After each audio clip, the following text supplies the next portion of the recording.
Reka twongere tubasuhuze mwese bakunzi ba business isobanutse, tubifuriza ibihe byiza aho muherereye hose ku migabane y'isi yose, tubabwira yuko tubakunda, tubifuza kubana namwe ibihe byose, muri byose, aho ariho hose kandi mu buryo ubwo ari bwo bwose.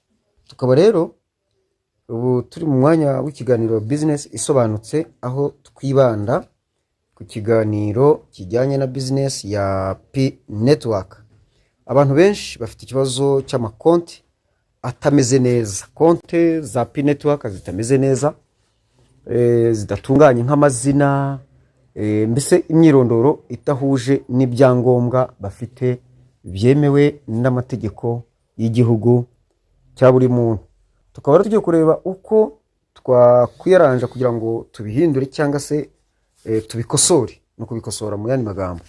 Ariko si ibyo gusa, turanareba niki cyakorwa igihe bitakosorwa cyangwa se tudashobora kubikosora. Hano nkuko mubibona, murabona mpuye n'itangazo rishya ry'uyu munsi, ntabwo ariryo tugiye kujyaho, ahubwo kurinyuraho turafungura payi yacu tujye aho tumayiningira. Nitumara kugerayo dukande mu dukoni dutatu ibumoso hejuru, nitumara gukandaho haza urutonde rw'amagambo, tugana hasi tubone ahanditse profile. Nitumara kuyikandamo irafunguka, turabona imyirondoro yacu. Nkanjye nitwa Tite Kamanzi, urabibona username ngiriya. Hanyuma manuke hasi, urabona aho mo hagati handitse settings, munsi yaho handitse ngo ask to change your name. Hanyuma imbere yaho mu ibara ry'umuhondo, biterwa na telefone ngira ngo, handitse ngo see how, reba uko bikorwa. Ndakandamo ariya muri see how. Murabona yuko nanjye ntarabisobanukirwa, nanditse izina ryanjye, sinaryandika mu nyuguti nkuru iry'ikinyarwanda, mbega last name, my last name. Bityo rero nyuma nza kubikosora, maze gusobanukirwa nza kubikosora. Hano rero baratubwira bati you have appealed to change your name to the following: your name English, in English, first name mu Cyongereza it's Tite, last name ni Kamanzi. Ibi ntaho bihuriye naho kundaga umuntu handitse amazina abanza kandi habanza Kamanzi, ntiwumve ko iri banza ari ryo first name. First name ni izina ryo mu Cyongereza nyine. My name is Tite, then my last name is Kamanzi. Noneho your name in Kinyarwanda, first name ni Tite, last name ni Kamanzi. Noneho my usual name, your usual name, izina ukunda gukoresha, ku mazina ukunda gukoresha, first name ni Tite, last name ni Kamanzi. Ibi ngiye kubyemeza ni ibimfasha kugira ngo ntabatera urujijo ngo nuko bavuze ngo mu Kinyarwanda ngo first name mu Kinyarwanda ngo mvuge ngo ni Kamanzi, birakomeza ari Tite, kubera yuko mu njyana yabo, mu myumvire yabo, mu rurimi rwabo, first name ni rya zina ry'Icyongereza cyangwa ry'Igifaransa, cyangwa se tuvuga ngo ni izina ry'idini, ko tumenyereye ko kenshi twahitiwe mu idini.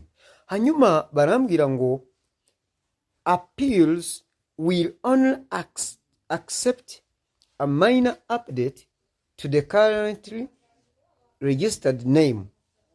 Major changes that bear no resemblance to the original name will be rejected. Ni kuvuga ngo ibi bintu nakosoye, niba koko bidasa n'izina ry'umwimerere, ntabwo bizakunda. Ubwo rero niba nshaka gukosora, ndajya gukosora, nkore kuri edit.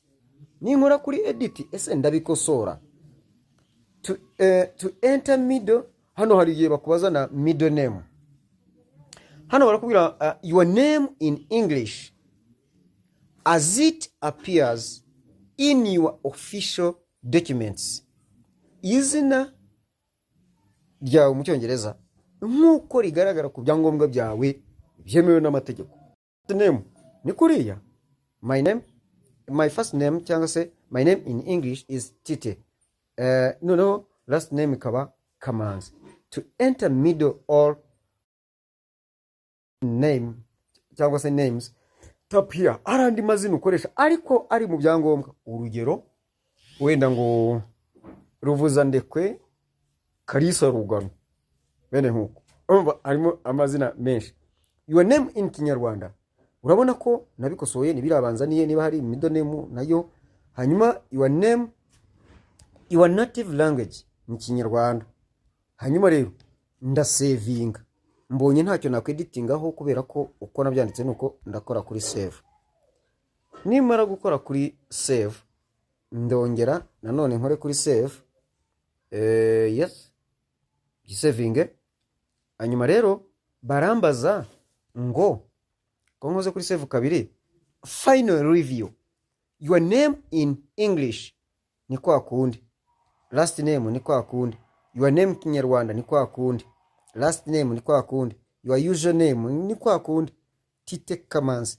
Then you can explain why. You can explain why you want to change your name here. But it is optional. My name correction.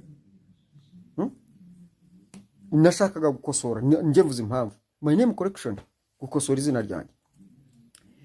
If your name does not exactly match the data on your official identification documents, you will not be able to claim your pay.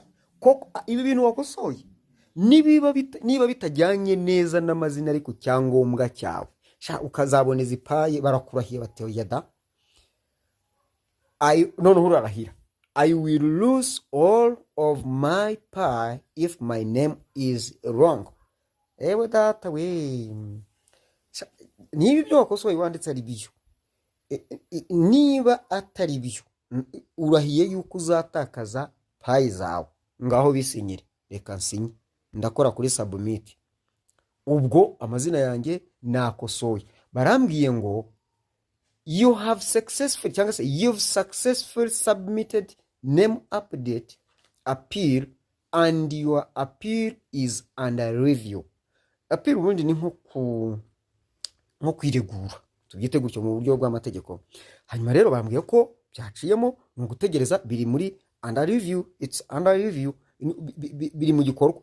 Ubwo asigaye kuzabyemeza. I want to continue.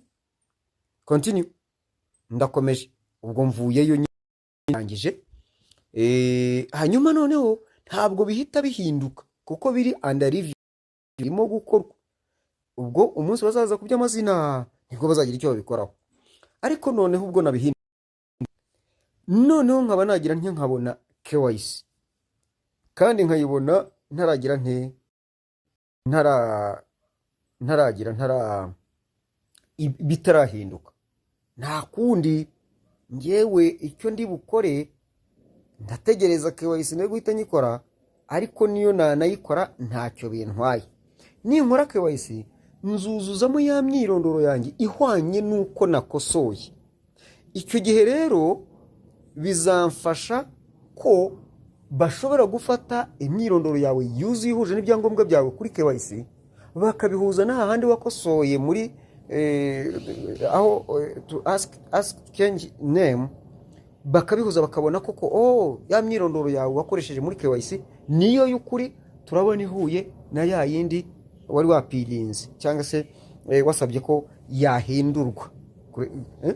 Icyo gihe rero urumva yuko niba warabikosoye bikaba byibitsemo hano biri under review, ngewe ntago byambuza gukora KYC kubera yuko bambwiye ko biri under review. Bazaza kubigenzura barebe ko iyo myirondoro yawe y'ukuri uvuga wagaragaje ese huje na KYC wakoze. Niba bihuje tayari ubwo bazamvivurira, mbese no kubikosora ugategereza, ariko ntibikubuze gukora KYC ukuzuzamo ya myirondoro yawe y'ukuri.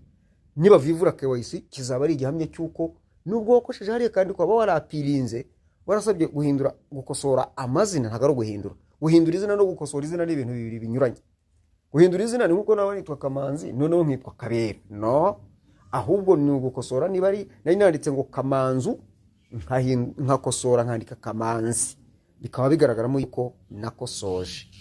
Ngayo nguko rero dusoreze ku kintu cyitwa ku muntu ufite account totally ipfuye rwose. Gute? N'umuntu wanditse waregisterinze payi kuri nimero ya telefone itamubaruyeho, bivuze ngo kandi none yarangiza hano amazina akandikamo amazina adahuye n'ayari kuri ya nimero ya telefone. Icyo gihe ni imyirondoro ibiri muri konte imwe, ibyo bintu birapfuye. Ikindi ni umuntu wanditse amazina y'ukuri ye ariko nimero ya telefone ntimubaruyeho. Si n'ibyo gusa, email ntimubaruyeho. Si ibyo gusa, Facebook account ntimwanditseho, iri mu mazina y'undi muntu. Si ibyo gusa, ugasanga n'uburyo yakozemo password birapfuye, uburyo yakozemo username birapfuye, kuko username bagutegeka ko ushyiraho nibura itangizwa n'izina cyangwa ijambo ritangizwa n'inyuguti nkuru, ariko ikaba ifite n'umubare nibura umwe, at least one digit. None ugasanga umuntu nta mibare yigeze ashyiraho, yewe n'inyuguti ibanza nta nyuguti nkuru n'imwe irimo, n'irimo ntibanza nk'uko amabwiriza bisaba. Muri make konte ye iri vague, ni akavuyo, ni agatogo k'ibintu udashobora kumenya. Yewe inama nagira uyu muntu, iyi konte yawe irapfuye.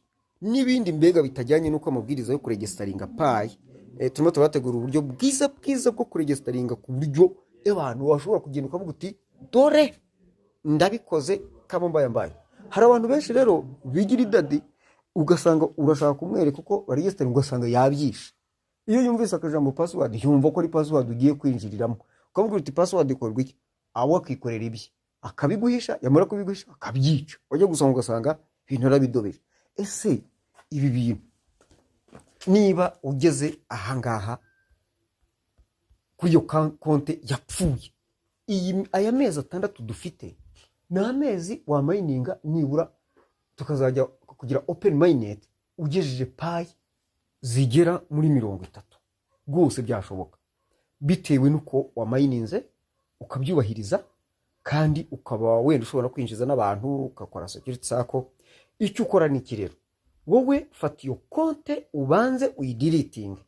Kuyideletinga twagiye hahandi aho tumayiningira, tuhageze tureba mu nguni yo hejuru ibumoso, dukanda mu dukoni 3, haza urutonde rw'amagambo, tureba hahandi handitse profile ahagana hasi. Hanyuma tumaze kugerayo tugera ku myirondoro yacu, turazamura tureba hasi ahanditse ngo delete account deletion, uburyo gusiba iyo konti. Impamvu ugiye kuyisiba ni iyihe? Ni ukugira ngo ukurireho core team urujijo yuko udafite konti nyinshi zikugaragaraho, bitewe n'imwe mu myirondoro ikuranga igaragaramo. Waba ufite indi konti nzima ikabatera urujijo bayitiranya n'iri ipfuye n'idapfuye. Iyo ushaka ni iyi, kuko gusigana na konti ushaka no gihe rero. Kugira ngo nkurireho konti mu rujijo, ndakanda hano kuri account deletion. Imbere yaho mu ibara rya move handitse ngo see how, ndakandamo. Nimara gukandamo baranyereka ibyo ngomba gukurikiza. Account deletion, your account username, iriya niyo username yanjye. Okay, noneho barambwira bati you will lose all your pie if you delete your account. Ndatakaza pie zanjye zose nindamuka nsibye konti. All referral bonuses to other members attributed to you will also be lost. Naza zindi nakuye ku ba referrals, babandi muri core team, babandi bo muri security sako, babandi ninjije na wa wundi wanyijije, abo bose ndi butakaze payi zibakomokaho. Type your username below to confirm deletion. Icyo nkora ndakanda kuri iyi username yanjye ibe selected, nkande kuri copy, nindangiza nze hano muri aka kazu munsi ya confirm deletion ngire nkandemo, urabona iraje nyipestingemo, nindangiza kuyandikamo cyangwa nyandikemo nkuko imeze kuri, nindangiza nkande hano muri uyu mutuku ngo delete. Have hafi kansibeho nsibe, nimara ubwo ndasibye ngewe, ariko ninkora kuri delete ubwo konte ndabanyisibye birangiye byose. Ubwo rero biraza kunsaba gusubira inyuma ngiye gufungura konte nshya. Nguko uko basiba konte ibangamye ishobora kuzatera urujijo cyangwa se ikaguhombya, aho kabura aha ngaha urambije utarayisiba kandi ukaba ufite ibikonte byinshi bipfuye wafunguye. Ubwo se niba hari inzima ufite wafashe ya yindi ukayisiba. Kugira ngo uyisibe rero uraza kubanza ufate ya simukadi waregistarinzeho bwa mbere. Simukadi waregistarinzeho ya konti ipfuye, numara kuyisiba ntago wemerewe kuyiregistaringaho indi konti, biba birangiye. Ahubwo urashaka undi murongo. Uwo murongo wundi rero uwo murongo wa mbere rero wa konti ipfuye, icyaba cyiza banza usubizemo hano muri niyo utawusubiza muri telefone urayisiba bigakunda. Ya indi ipfuye banza uyisubiza hano muri telefone, use nk'uwinjira nibarangiza bakubaza kwa kundi igihugu na password uyishyiremo ibanza igarukemo ubone uyisibe. Numara kuyisiba yizera ko igiye ubone gukomeza gukurikirana ya konte nzima cyangwa se uregister konte nzima. Ikindi nta kwibagirwa hano murebe hano ahanga turacyari hano murebe hari munsi yahanditse password, murabona handitse ngo report compromised account. Ukajya kuri reporting, report if you accidentally shared your password or noticed suspicious activity on your account. Hano nukuvuga ngo igihe cyose hari ibyo ukeka waba waragize mu ruhare nko gusharinga password yawe cyangwa bya byangombwa byawe byose nka passphrase wari cyangwa passphrase cyangwa se ukabukeka ko hari abakwinjiriye, uraripotinga hari utari ko nyamara ashobora kuba narinjiriwe bakakugenzura cyangwa bakakurindira umutekano. Ngayo nguko tubaye tugarukiye aha ngaha. Ibiganiro nakagaruka muri ya ntero twababwiraga yabyikorere. Ibi ngibi ni ibintu wakwikorera umaze kubireba hano mu kiganiro wabyikorera. Hari n'ikindi ariko nasorezaho hano hasi handitse ngo hariya munsi ngo sign out. Ushobora gusigning out ni ugusohoka mu buryo bwo kumayininga ukabivamo ariko itabaye deleted. Reka ture sign out ugira urya urareba. Okay, to lose pi your pi balance is finalized at the end of each 24 hours mining session. Logging out invalidates your current mining session and all pi mined from the session will be lost. If you must sign out, we recommend doing it night after the end of your session. Nukuvuga nujya gusigning out za pi wa mining zose mu masaha 28 urazibura. Niwongera gusigning in uzatangirira kuri pi wari ufite ariko izo wari wayininze mu masaha 28 abanziriza ku gusigning out ziragenda. Rero icyaba kiza niba ugiye gusigning out bikore nibura mu masaha y'ijoro nyuma yo kumayininga kugira ngo izo mayinize mu masaha 28 zitazagira gute zitazashira. Ubwo rero ngewe ntago na signing out ndakansoringa maze kuri cancel, ntago na signing out. Ngutwo dukoryo tugiye twiberemo hano tugomba kugenda tumenya ego kugira ngo bijye bigira icyo bidufasha mu buzima bwa buri munsi. Ngayo nguko rero mureke dukomeze dukurikirane amakuru nakagaruka isaha n'isaha aho tuboneye uburyo ndetse nayo tubona akenewe. Kandi mujye mwandika muri comment mubanza batarakora subscribe muyikore kugira ngo mujye mubona ibiganiro mukandi no kukazogera ni gahindura ukandemo kugira ngo ujye ubona notification umenye ko ikiganiro cyahageze utiriwe ujya kureba utazi igihe cyagiriyeho. Hanyuma ikindi nuko mwajya mukanda kuri like, biba byiza, agahimbaza umusyi kaba mu ngasire mu bikoze biradufasha muri statistique hari icyo byongera. Hanyuma ikindi nuko mwandika muri comment ibibazo, ibyifuzo, ibitekerezo byo mutwunganira cyane cyane ku bibazo, hanyuma n'ibyo mushima ariko kandi n'ibyo munenga mu bitubwire rwose. Hanyuma musharinga icyo kiganiro kigere kuri benshi, kandi buri wese haranire kugira ngo mugenzi we abimenye, dufatanye gusangira aya makuru meza, na cyane ko igihe cyegereje tugiye kunguka, tugiye kurya ibyiza tutagwa isari. Kandi mujye mureba ikiganiro mukirangize kuko ni inyigisho zidufashe twese. Mukomeze mugubwe neza naho ubutaha.